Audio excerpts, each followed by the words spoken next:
Hello! Hello mga sisi ko. Good evening! Time check. Alas magsi-6 pa lang. Pagod talaga no, pag may tindahan, feel ko talaga ba. May ano pa ko doon, nakasalang na labahin.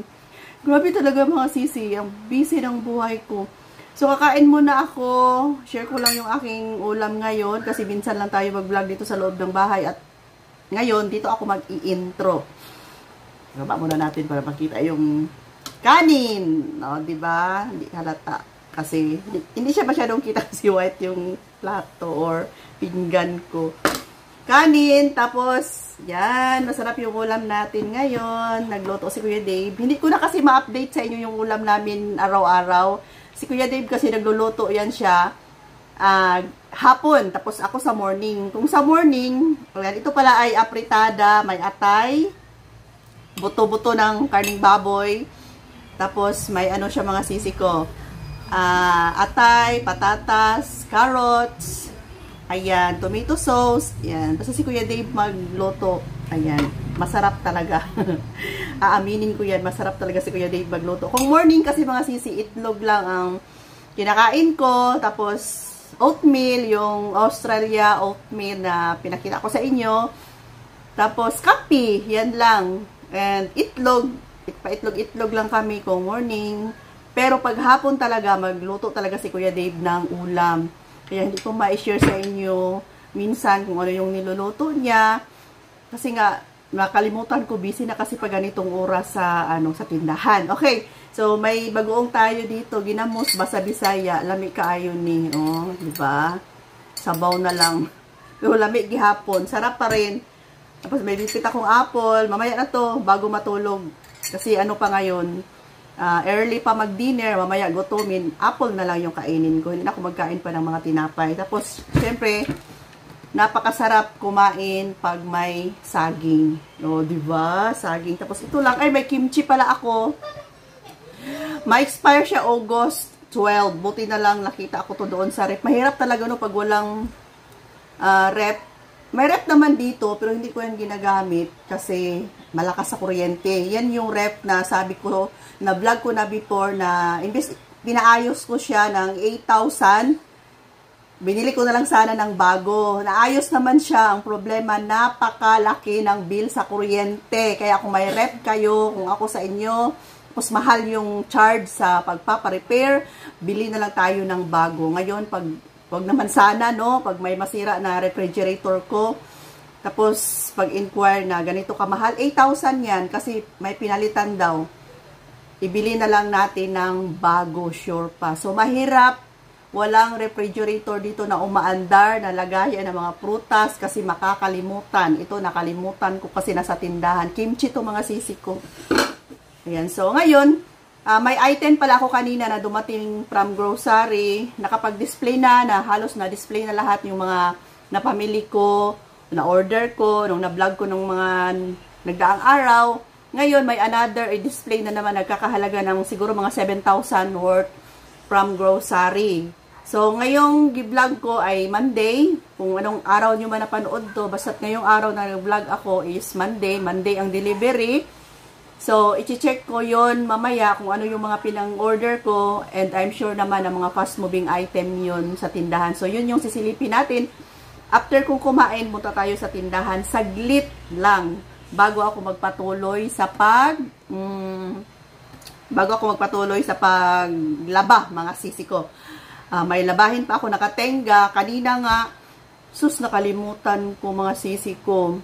Umalis si Kuya Dave para bumili ng carrots, patatas, yan. Umalis siya, tapos iniwan ko yung washing, kasi yung washing namin is, hindi pa siya yung automatic, manual pa lang. Lagyan mo ng water.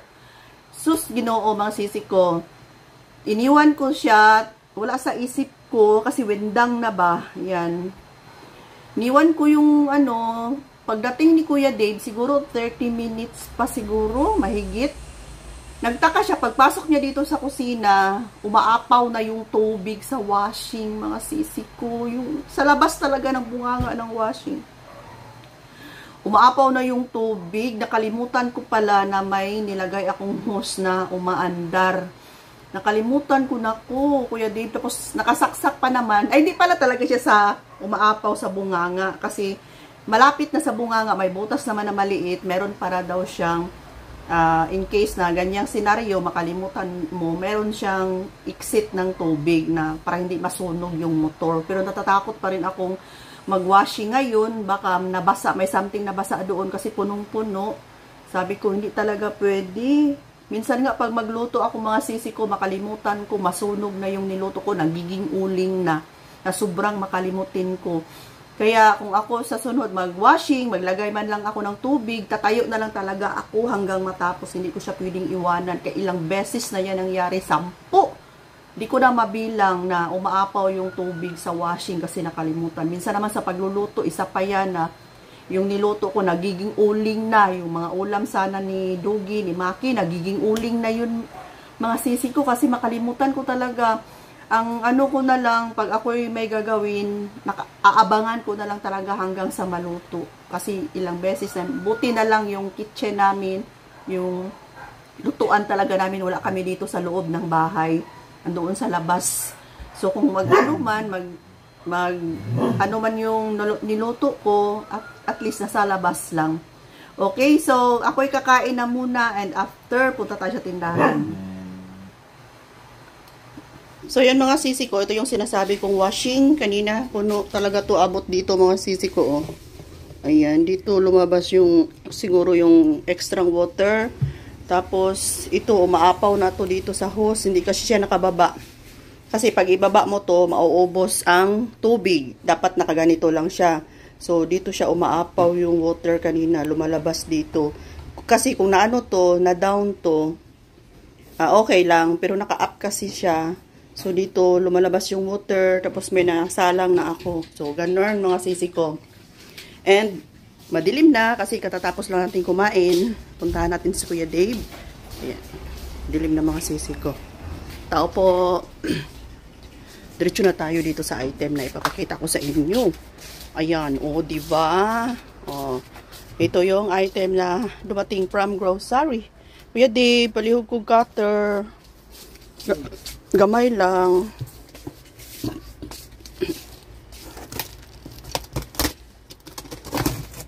Inutusan ko na lang si Kuya Dave mga sisi ko para ating pasilip lang ng mga item na napamili ko. Malaking box.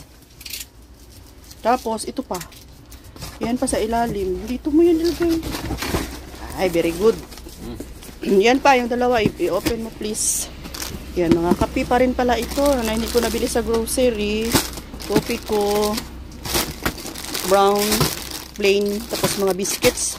Ito sa grocery mga sisi ha. Tapos Hansel. Mga chichirya na palang iba. Tapos sinalo nila sa ano noodles na ano to. Halos chichirya to lahat pala. Tapos nilagyan lang nila ng biscuit sa taas. Yan si Kuya Dave nag-open pa. Yan. Pag mag-open ay dahan-dahan lang. Baka yung item sa ilalim sa ilalim sugatan ng cutter. Ayan, mga sisi ko. So, mga dilata to. I'm sure kumuha ko ng Argentina na ay Argentina diri ha. Argentina kay wala na naka-display doon mga sisi ko. Baka may magbili ngayon. Kaya sinabihan ko si Kuya Dave na meron dito. Ito 20 pieces ang dumating. Ang kinuha ko. 40 ang benta ko nito, mga sis. Ayan. Sinabihan ko si Kuya Dave kasi wala na doon. Baka sabihin niya wala na. At least i-inform ko siya. So, ito yung laman. Mga dilata. Tapos, ito dito. Swak. Kumuha tayo ng 5 swak. Napakabilis maubos yung swak talaga, mga sisi ko. Tapos, sito. Mag-display tayo ng sito. Wala na tayo sito diha. Ito, swak. Ano pa ito dito? Pabugnaw tag sito. Tulo. At least kahit papano kung may may maibigay. Oyster sauce, dilata pa rin. Grabe no, ito lang halos na siya, mag 7,000 na siya mga sisi ko. Yan, tapos itong malaking carton, chichirya. Ano pa ba itong pinambili ko? Ay ganito, mga dato puti. Tuyo, oysters, patis pala. oyster sauce. Ito yung oyster sauce. Yan, biscuits, juice. Ayan, mayroon tayong mga Nesty. Kahit pa paano kung may mga item na nauubos na. Una siyang naubos, tapos hindi ako makapunta ng grocery. Order na lang sa grocery. Ayan, mga gatas pa ito mga sisi ko. Ayan. O siya, ito lang. Hanggang ganyan na lang. Hindi na natin yan halukatin lahat. And, dito pala nakalagay yung ating gatas na swak. Ayan. O, isa na lang yung swak. Ewan ko kung Milo, nasali ba yung Milo na in-order ko. Tingnan ko pa. Ayan, puno pa naman yung ating item. Inom si Kuya Dave. So, bye for now mga sisi. Love you all. See you next vlogs. Mwah, mwah, mwah.